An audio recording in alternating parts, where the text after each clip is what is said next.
میشه. پس در واقع خانم هایی که میگن ما میریم استخ امکان داره به ما انتقال پیدا کنه، واقعیت داره یا ندارد؟ حوله، نمیدونم صندلی، نمیدونم لباس زیر، اینا تاثیر داره روی انتقال زیگیل تناسلی و HPV؟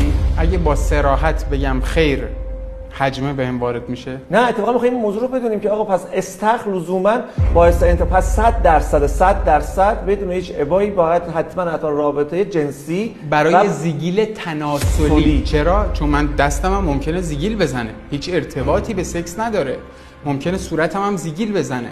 ببین مثلا زیگیل تناسلی اصلا یک سرزمین جدا از زیگیلای دیگه است. بله. زیگیل تناسلی از راه تماس جنسی به وجود میاد. استخ، حوله، صندلی، لباس زیر و غیره کمتر از 1/100 درصد. کم سن‌ترین مراجعه کننده که داشتیم 13 سال